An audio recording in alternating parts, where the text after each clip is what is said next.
how do you know when to try to push through something and when to just give up or surrender to it? Sorry, can you?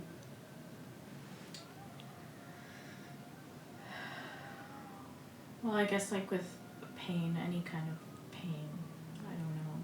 I guess it depends on what kind of pain, but how do you know when it's the right thing to push through it or when to realize that you just need to surrender and stop fighting? Well, there's pain and then there is pain. So if you were to kind of dissect the human being into maybe 5 different parts, each part is going to have its own unique set of pains, and depending on where you are in life, you're going to consider your stage and the pain that stage creates, which is interpretation of certain life events. They become most important, valuable to you. There is the physical pain. I mean, right now you're sitting and your shoulder and your back, they're creating a good amount of discomfort in you. This is not a spiritual pain unless you want to kind of just, create it like a story of Job, which is God has given you this pain. I don't know if it's possible for us in the 21st century to kind of be that cunning or that creative. It's just a physical pain. You can't sit still. Every 5 seconds you have to move your body. This is not a valuable pain. It's a pain that creates a good amount of distraction. And unless you just come to this place where you say, there is no remedy to it, all I know is that I'm going to sit. It's going to be uncomfortable. I have the capacity to sit for an hour and a half, and that's it. And during most of the hour and a half, I'm going to find myself agitated and frustrated. I'm going to be angry because why doesn't this guy just shut up so I could just go home? Because this is useless. My body's in the way. That kind of pain has no use. There is the emotional pain. And the emotions can be created by anything and everything, but it needs your body. In other words, I don't know, you place your body in a certain environment and that environment brings about certain experiences. You may enjoy it at the beginning, but then later on you kind of regret having gone to, say, a club and dancing and being around useless people, okay? And you come here, but there is so much guilt inside you, and you keep replaying the emotion, the experience. The nice thing about this pain is that you don't find it very pleasant, so the guilt is actually good. It kind of baptizes you from within. If, on the other hand, it gave you a pleasant experience and is positive for you, then sitting here you say, when is this guy going to shut up so I can go home and be with Bobby, for example, or let's just say that, the room is really, really cold and the coldness touches your skin, and then you have a negative feeling about your body, the temperature of this room, and then it becomes distracting because you have a certain set of emotions that are now hindering you paying attention to what's going on in our conversation. It's useless. All you gotta do is just say, Amir, can you close the window? Or put 5 blankets over you. You know, there is, again, I'm not a Japanese monk where once a year they go sit on top of a mountain, the coldest place where everything is frozen, and they sit there with simply a sheet on them. That's all that they're wearing. It's like minus 38 degrees. All they're wearing is they're sitting outside on the snow with a sheet on only. And then some guy brings a bucket of cold water, and then they have to pour it on themselves. And the problem with pouring cold water on your body, which is in freezing temperature, is the cold water would turn into ice.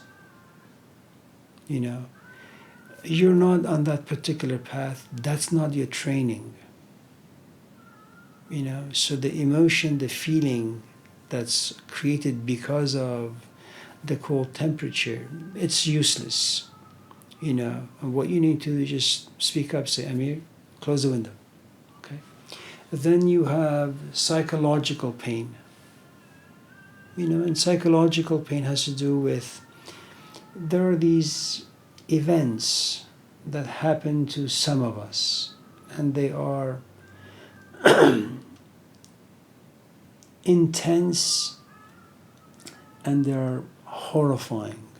They are abusive. They generate a good amount of nightmare inside you. And as you replay this tape over and over and over again, it has a snowball effect. Okay, and then what happens is it kind of moves into every single fiber inside you.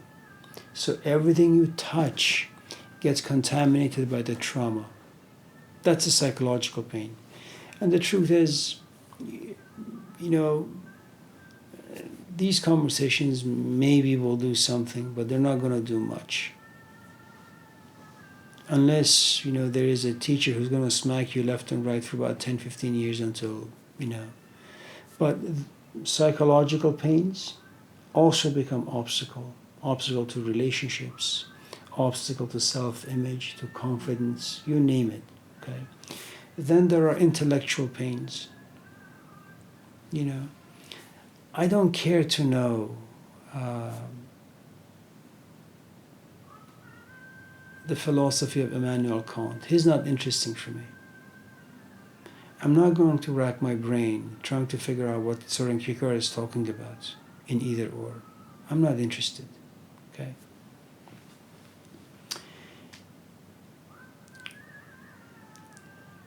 If you have come to a place where you don't have physical pain, you don't have emotional pain, that you're relatively comfortable sitting in this room, the temperature's okay, and no one is saying anything that's going to reach your ears and generate negative feelings, okay? Most people just say things, they're soft-spoken, they're, respectful, and you don't really have psychological issues. You don't have like trauma living inside your soul, okay? And you don't really care how clear, concise, articulate, logical our conversations are. You want to know whether you feel it with something that lives inside you. And for the lack of a better word, I'm just going to call the soul. Okay? If that happens to be your pain, which comes with a good amount of yearning and longing, for me, that's a valuable pain to have. I remember one day when Hussein told me you have to kind of read and memorize the New Testament or the four Gospels. I went to him troubled because of the Gospel of Matthew, because he begins his book with the genealogy. Joseph came from Jackie came from Mackie from, all those names, I said. And I was curious, well, what does this mean? Who are these people? And I went to him and I said, well, can you tell me what is the meaning of all these people? I mean, who are they? I don't really care, and yet I'm curious. And he didn't know, of course, because he wasn't a New Testament scholar. Or he didn't know the history of the New Testament and why it was written this particular way. And because of that, he would never look at me and say, well, listen, Matthew is a Jewish Bible, or Jewish gospel. And Matthew is cunning in the sense that he wants to make sure that if you're a Jew reading this book, that you can walk away feeling that Jesus is an extension of Moses. He's not really saying anything different. Hussein wasn't like that. So I took my intellectual curiosity to him. He smelled it. And he said, I don't really care for that question. It was my problem, but my problem was not valuable for him. So when you talk about pain, it's good to know what kind of pain you're talking about. To which house, which story, which body it belongs to. Are you talking about physical pain, emotional pain, psychological pain, intellectual pain, spiritual pain?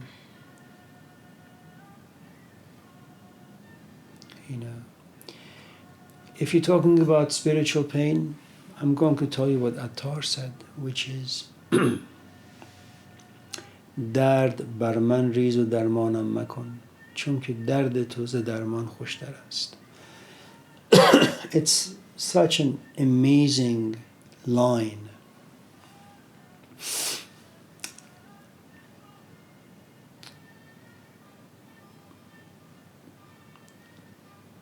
We had I had a friend who used to come here, and she was on a certain life path. She was okay with that path. She was going through some difficult times, so once in a while when we had people here, she would come. She would listen.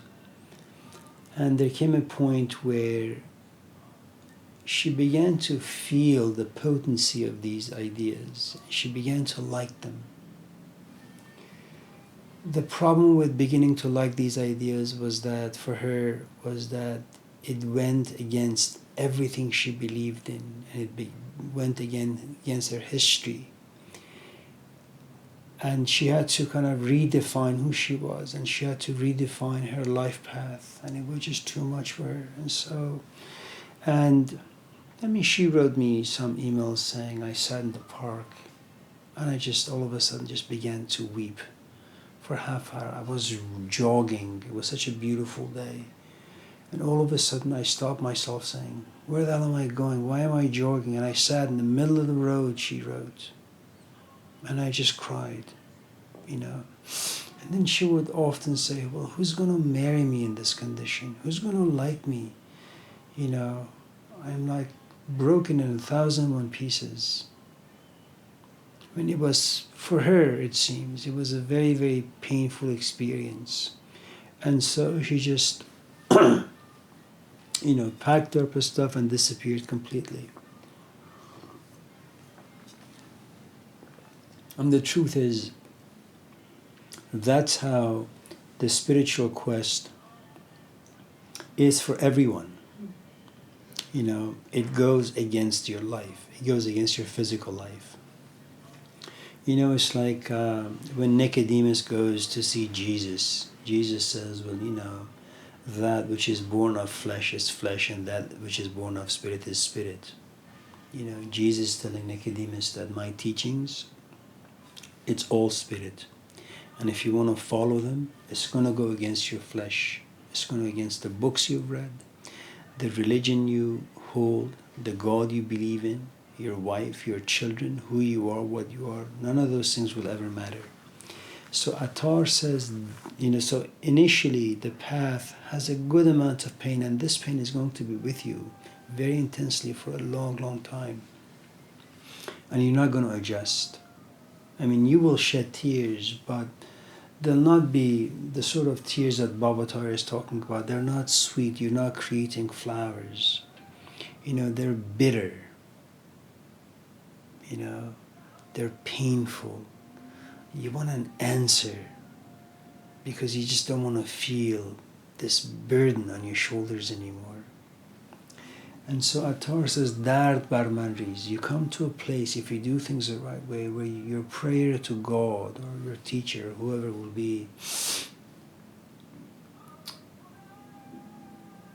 I am knocking on your door because I want more pain. I want sorrow, you know. And when you give me sorrow, you need to promise me that you're not going to remedy it. I don't want it remedied. Because when there is sorrow inside me, inasmuch as I hate it, it keeps me alive. It makes me mindful. It makes me aware. I know that I don't belong to the world of Caesar. There is a homesickness. I reflect. I feel. I wake up at night and I sit. I am restless. I'm creative. I'm inspired. I'm excited. I am lost. I'm confused. And I like those feelings. It's a very strange, thing to say. درد بر من ریز و درمانم مکن چون که درد تو ز درمان خوشتر است. That you come to a place where you say, pain is much more sweeter than remedy. Being restless is much better than being rested. Being homeless is much better than having a home, having a place.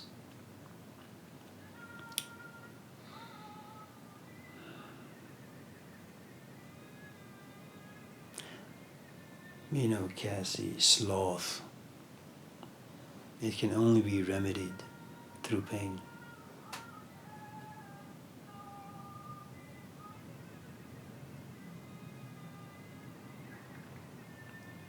In a few days I have to send this manuscript to this publisher. And the nice thing about this task is I wake up really early in the morning. I left the house this morning around 4:30. And for 5 hours I just kind of wrote. And that's the thing that you need to combat sloth. It's a good pain. It's a pain that you really need to have in life to evolve, to grow, to mature. Now, remember the farmer story in the New Testament again. You may want the seed of sorrow inside you because it helps you think and feel and pray and meditate and write and all that stuff. The problem is this. The seed is being planted in an environment where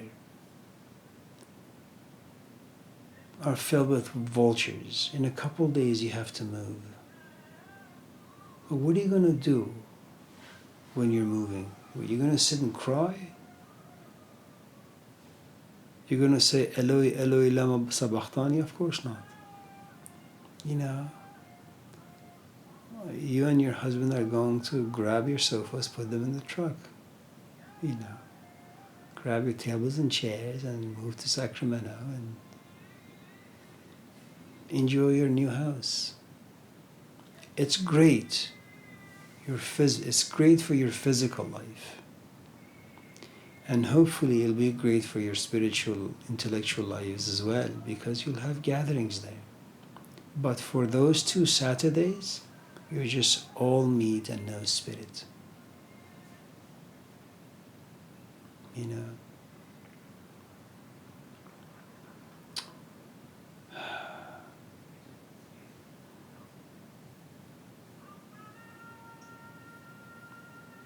You have a boyfriend. What do you want to do?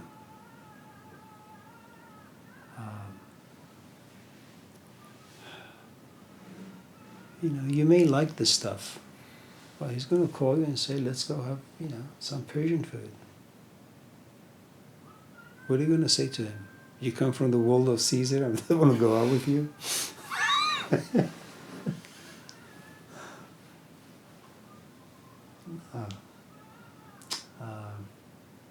So, I don't mean to ramble on. Maybe you can just explain what pain you're talking about.